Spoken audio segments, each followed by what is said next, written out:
Em nome do Pai que me criou, em nome do Filho que me resgatou, e em nome do Espírito Santo que me santificou, divina vontade, reina na minha vontade. Ó minha mãe, te amo e tu me amas.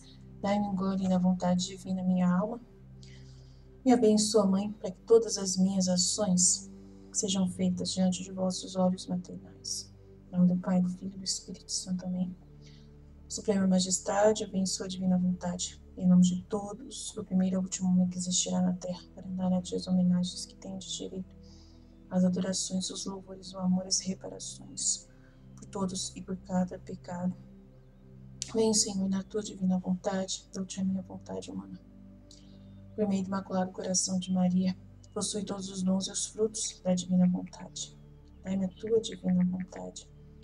Bem, divina vontade, na estação que estou a fazer e em todas as ações que farei diante dos vossos olhos maternos. E farei neste dia. Amém.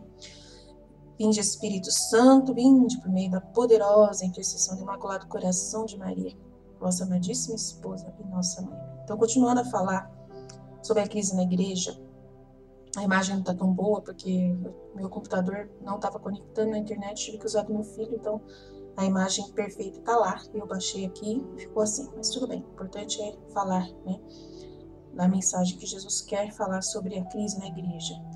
Então eu assisti esse dia uma live, né, sobre Garabandal, feito pelo canal do Ale Machado, com os padres, né, Francisco Amaral e o padre Braulio de Cuiabá, os dois, e o irmão Luiz Maria, né, do Reset.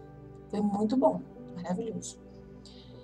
Mas, assim, não tá na divina vontade, tá? Eles estão falando do aviso, que vai ser a porta para abrir para a nova era da divina vontade, para a era da paz, né?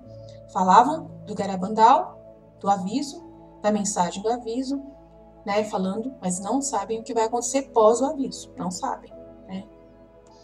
Só sabem que é um tempo eucarístico, que vai ter um grande milagre, e esse milagre vai ressaltar o valor do sacerdócio e o valor da Eucaristia.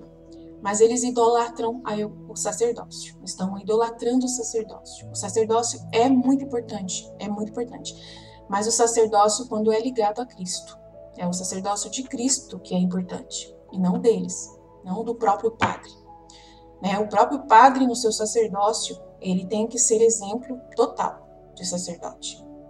E na divina vontade, o sacerdote na divina vontade, ele tem que suprir a falta de todos os outros sacerdotes. O que os outros sacerdotes não são, o padre na divina vontade precisa ser. Então, o dobro do que os outros não são.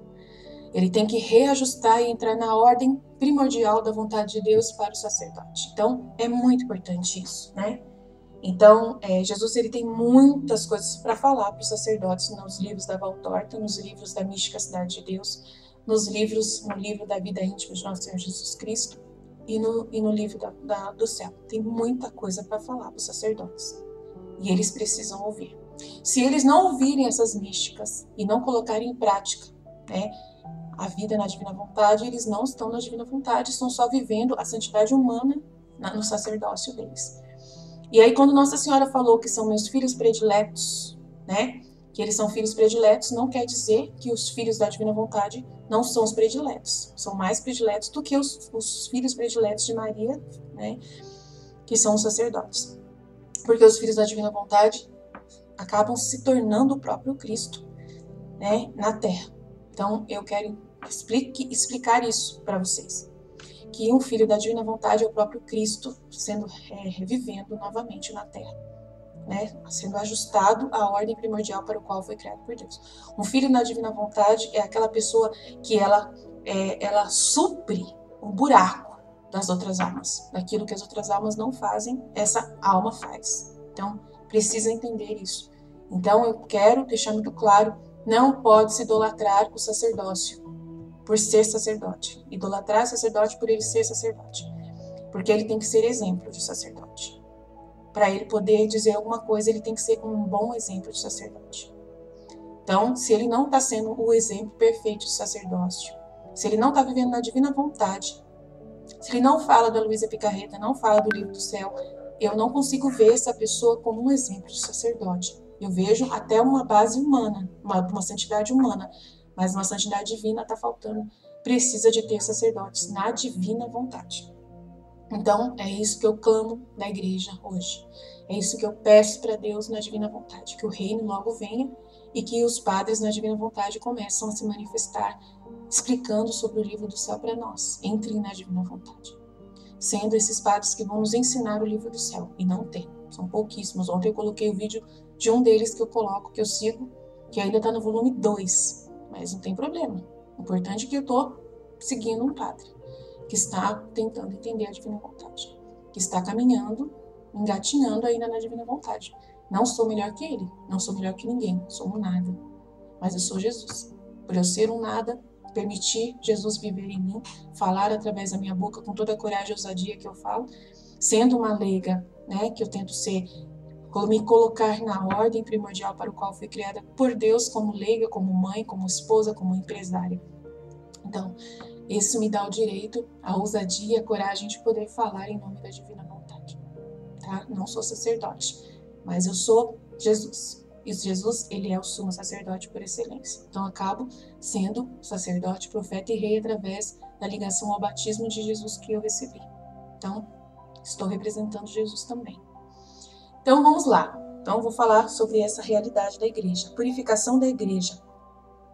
Encontrando-me no meu estado habitual, fora de mim, dentro de uma igreja, ali estava um sacerdote que celebrava o divino sacrifício. E enquanto isso ele fazia, chorava amargamente. E dizia: a coluna da minha igreja não tem onde apoiar-se. No momento em que dizia isto, vi uma coluna, cujo cume tocava ao céu.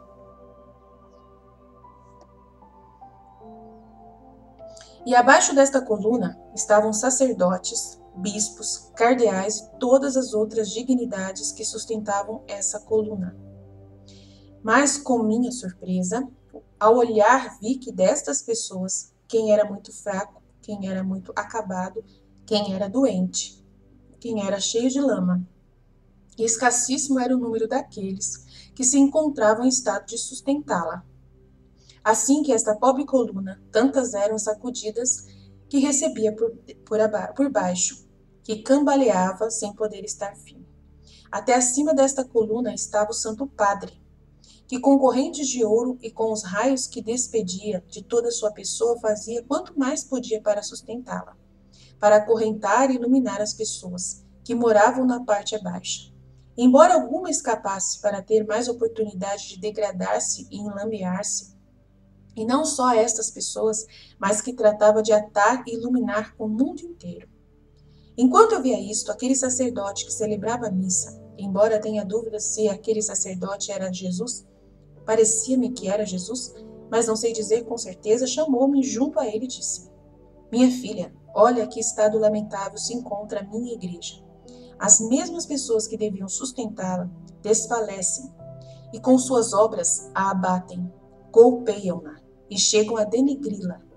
O único remédio é que faça derramar tanto sangue até formar um banho para poder lavar esse purulento lodo e curar suas profundas chagas, para que sanadas, reforçadas, embelezadas por esse sangue, possam ser instrumentos hábeis para mantê-la estável e firme. Depois acrescentou: chamei-te para te dizer, queres tu ser vítima e assim ser como uma escora para segurar esta coluna em tempos tão incorrigíveis? Eu, em princípio, senti um arrepio, correr por medo e porque possivelmente não teria força, mas logo me ofereci e pronunciei o meu fiat. Sim. Enquanto estava nisto, encontrei-me rodeada por muitos santos, anjos e almas purgantes, que com flagelos e outros instrumentos me atormentavam. E eu, embora no princípio sentisse temor, mas depois, quanto mais sofria, tanto mais me vinha o desejo de sofrer, e saboreava o sofrer como um docíssimo néctar. E muito mais porque me veio um pensamento: quem sabe se essas penas pudessem ser meios para consumir a vida e assim poder empreender o último voo para o meu sumo e único bem. Mas com muita pena, depois de ter sofrido acerbas penas, vi que essas penas não me consumiam a vida. Ó Deus, que pena, que esta frágil carne me impeça de unir-me com o meu eterno bem. Depois disto, vi o massacre sangrento que se fazia daquelas pessoas.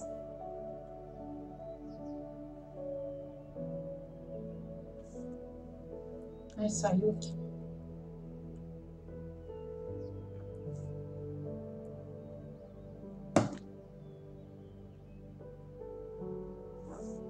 Ai, gente.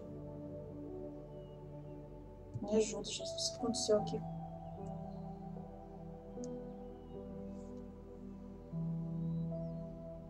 Tá. Quem sabe... Peraí. Quem sabe se essas penas pudessem ser meios para consumir a vida e assim poder empreender o último voo, né, para ela morrer, ao meu único e sumo bem. Com muita pena, depois de ter sofrido acerbas penas, vi que essas penas não me consumiam a vida. Ó Deus, que pena que esta frágil carne me impeça de unir-me ao meu eterno querer. Ela queria morrer. Depois disso, vi o massacre sangrento que se fazia daquelas pessoas que estavam debaixo da coluna. Que horrível catástrofe! Escassíssimo era o número dos que não caíam vítimas. Chegavam a tal atrevimento que tentavam matar o Santo Padre. Mas depois parecia que aquele sangue derramado, aquelas sangrentas vítimas destroçadas, eram meios para fazer fortes aqueles que ficavam. Então, aquelas sangrentas vítimas destroçadas eram meios para fazer fortes aqueles que ficavam firmes, de modo que sustentavam a coluna sem fazê-la balançar mais. Então, a purificação da igreja, o que está acontecendo na igreja, todo esse massacre, toda essa briga com o Santo Padre, está fazendo com que as pessoas fiéis fiquem fortes e aí depois não vai balançar mais a coluna da igreja. Então, é muito importante. Essas pessoas que vão ficar, elas vão fazer por elas e por outros. Elas vão ser tão fortes, tão firmes, que elas vão segurar e escorar a igreja, se firmar a igreja e a coluna da igreja não vai balançar mais. Incluindo leigos, religiosos, padres, toda ordem de pessoas da igreja que vão sobrar, os remanescentes que vão permanecer firmes, sem idolatria, sem idolatrar. Não tem que idolatrar nada. Só ficar firme com Jesus na cabeça, como cabeça. Ele tem que ser a cabeça da nós. O padre, quando Nossa Senhora falou meus filhos prediletos, ela falou para poder chamar para eles a responsabilidade. Não foi para dizer para eles, vocês são meus filhos prediletos. Independente de vocês fizerem bem ou mal a missão de vocês, eu gosto de vocês. Ela disse isso, tudo bem. Mas só que ela chamou eles a responsabilidade. Ela chama eles a responsabilidade da missão que eles têm perante a igreja. E se eles não tiverem responsabilidade, eles não são filhos prediletos. Eles podem ser os filhos prediletos mais terríveis que ela vai ver no inferno. E vai ser muito triste para Nossa Senhora ver os seus filhos prediletos no inferno. Então, tem que tomar cuidado, né? Não pode falar mal do Santo Padre, não pode desejar mal do Santo Padre, não pode ir contra o Santo Padre. Tem padres que são contra o Santo Padre. Tem padres que não assumem, mas que pregam contra de uma certa forma, entendeu? Idolatram a si próprios, tem muita coisa assim, tá? Então, é muito importante. Jesus, ele quer que a gente entenda essas coisas, né? Facilite para nós essas coisas no entendimento para nós, porque essa crise da igreja vai acabar. Vai acabar muito em breve, depois do aviso. E a gente precisa estar preparados para sermos essas pessoas que vão segurar firme, estamos já segurando firme, né? Temos que ser essas pessoas que estão segurando firme a igreja e não balançar a coluna da igreja mais. É muito importante, tá? Vamos lá. Vamos ver o que Jesus mais quer falar para nós aqui.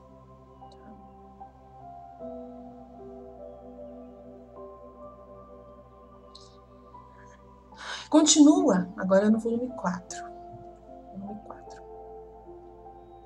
Esta manhã me encontrei fora de mim mesma. Vamos ver se é esse aqui, não. É outro. Tá, continua quase sempre o mesmo. Esta manhã, ao vir, derramou as amarguras e eu fiquei toda sofrendo e comecei a pedir ao Senhor que me desse a força e que me aliviasse um pouco, porque não podia resistir. Enquanto estava nisto, veio-me uma luz à mente, fazendo que pensasse que cometia pecado ao fazer isso. E além disso, que dirá o bendito Jesus? Enquanto em outras ocasiões lhe roguei tanto que derramasse desta vez, que sem fazer rogar tinha derramado. Estava buscando alívio. Me parece que me vou fazendo mais má. E chega tanto a minha maldade que mesmo diante dele mesmo não me abstenho de cometer defeitos e pecados. Então, não sabendo o que fazer para reparar, resolvi dentro de mim que desta vez, para fazer maior sacrifício e me dar uma penitência, a fim de que minha natureza em outra ocasião não ousaria procurar alívio, renunciar à vinda de nosso Senhor. E se viesse, devia lhe dizer: não venha, amor, tenha compaixão de mim, não me alivie. Assim fiz e passei algumas horas em intenso sofrimento sem Jesus. Quão amargo me parecia, mas Jesus, tendo compaixão de mim, sem que o buscasse, veio. E eu logo lhe disse: tenha paciência, não venha, eu não quero alívio. Então, ela né, lutando contra ela mesma, né? É muito bonito esse jeito dela lutar contra ela mesma. Minha filha, estou contente com o teu sacrifício, mas tem necessidade de um consolo, de outro modo você vai desfalecer. Não, Senhor, eu não quero alívio.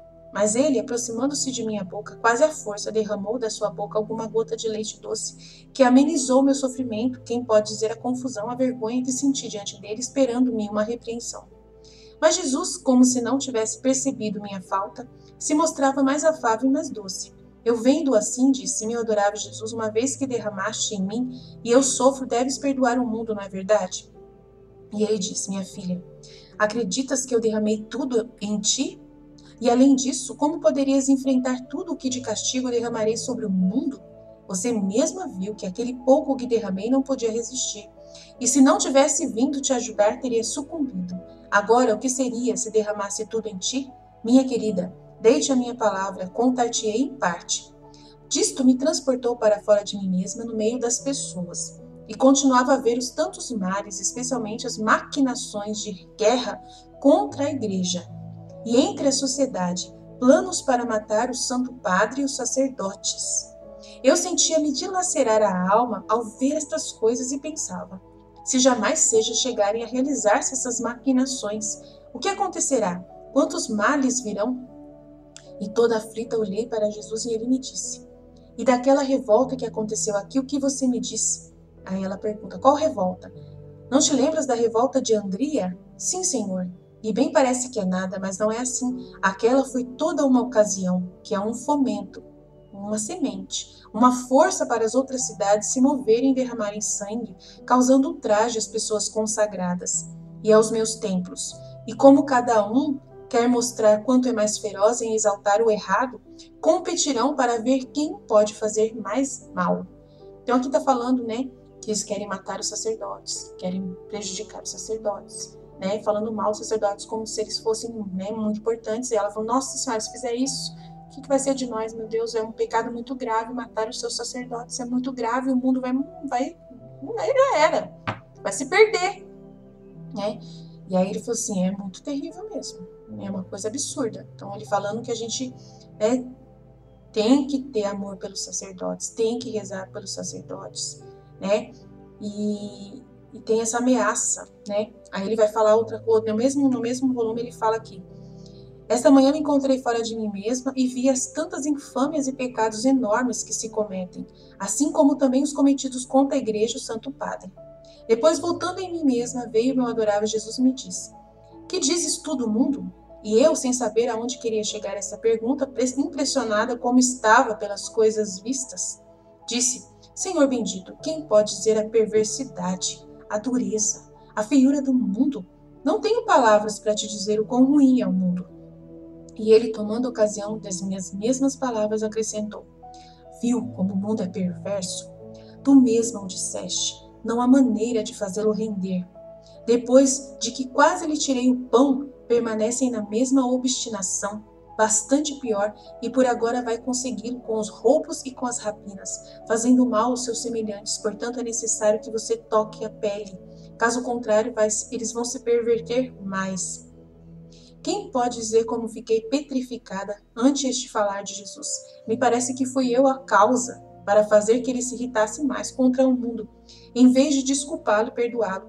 E eu tinha pintado de preto, Ai, meu Deus, depois fiz o que pude para desculpá-lo, mas não me prestou atenção, o mal já estava feito. Ah, Senhor, perdoa esta falta de caridade e usa de misericórdia. Ela ficou triste porque ela falou mal, né? Falou mal, né? Ai, meu Deus do céu. Aí tem outro trecho que ele, né, no mesmo volume, ele fala, dia 9 de setembro de 1900. Continua vindo, mas tenho estado a maior parte da noite sem Jesus. Então, ao vir, me disse, minha filha, o que queres que com tanta ânsia me estás preparando? Você precisa de alguma coisa? E eu, como sabia que tinha que comungar-te, Senhor, toda a noite te estive esperando, sobretudo que devendo receber a comunhão, temia que meu coração não estivesse bem disposto para poder te receber. Por isso tenho necessidade que minha alma seja revisada por ti, para poder se dispor a unir-me a ti sacramentalmente. E Jesus benignamente reviu a minha alma para me preparar para recebê-lo, e depois me transportou para fora de mim mesma, e junto encontrei nossa rainha mãe que dizia a Jesus, meu filho, esta alma está sempre disposta a fazer e a sofrer o que nós quisermos, e isto é como uma atadura que ata a justiça. Por isso evita tantas matanças e tanto sangue que devem derramar nas nações. E Jesus disse, minha mãe, é necessário o derramamento de sangue, porque quero que esta estirpe de rei caia de seu reinado. E isso não pode ser sem sangue. E também para purgar a minha igreja, porque está muito infectada. No máximo, posso conceder evitar em parte, em consideração dos sofrimentos. Enquanto eu fazia isso, eu vi a maioria dos deputados que estavam planejando como derrubar o rei, o governo, né? E eles pensavam em colocar um dos deputados que estavam tramando no trono. Depois disso, eu encontrei-me em mim mesma. Quantas misérias humanas! Ah, Senhor, tenha compaixão da cegueira na qual está imersa essa pobre humanidade.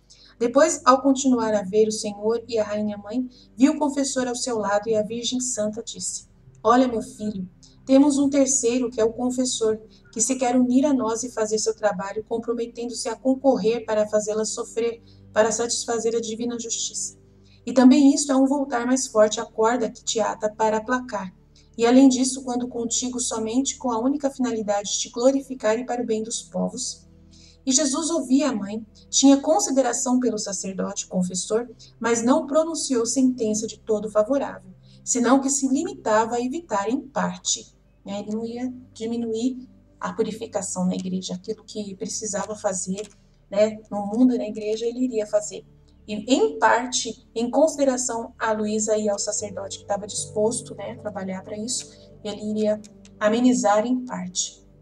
Então, graças a Deus, que essas mensagens de Nossa Senhora, de Garabandal, vem mostrar para a gente, né, que, em parte, nós podemos confiar que Deus vai fazer, né, com que os nossos sacerdotes continuem firmes.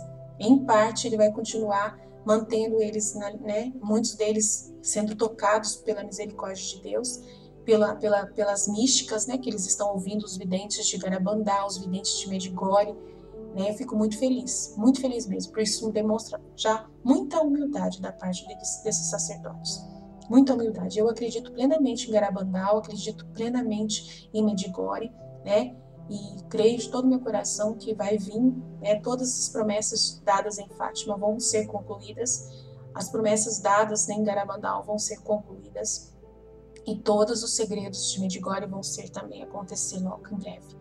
Né? Nós cremos nisso e colocamos nossa esperança nisso. Rezo pelos sacerdotes, rezo o rosário, rezo, né, a adoração ao Santíssimo, jejum, tudo o que é necessário a gente faz para poder, né, fazer a penitência que Nossa Senhora pede, principalmente o martírio da vontade humana, que é o principal, né, ser os melhores leigos que vão suprir na divina vontade, né, tudo o que os outros não fazem. Nós precisamos ser esses leigos na divina vontade, que vão suprir o que os outros não fazem, né? Então, vamos ser unidos, fortes, né, para poder a gente batalhar plenamente. E o principal que os outros não fazem é viver na divina vontade, né? Viver os seus deveres de mãe, de pai, de esposa, de leigo, né? De evangelizador, né? Isso é o principal que os outros não fazem. Então, aquilo que os outros não fazem, a gente faz aqui no nosso canal. Vocês podem ver que o nosso canal não tem muito, assim, orações, porque já tem muito nos outros canais. Não tem muita mensagem de Nossa Senhora, porque já tem nos outros canais. Então a gente faz aquilo aqui no nosso canal que os outros não fazem, tá? Essa é a forma de a gente suprir o que os outros não fazem. E colocando na nossa vida a vida na divina vontade, que é o que os outros também não fazem, não querem aprender. Então é a nossa missão, amém? Essa é a forma da gente trabalhar junto com Jesus para destruir, né, todo o mal que está vindo contra nós, na igreja e tudo mais, né? Para que essa purificação aconteça, para dar liberdade para Deus fazer as suas obras, né? E os castigos vão cair, não tem como evitar. Mas a gente está rezando para que venha em parte, para que Jesus possa diminuir em parte os castigos que estão vindo por aí. Amém? Jesus, eu confio em vós. Fiat, fiat, fiat.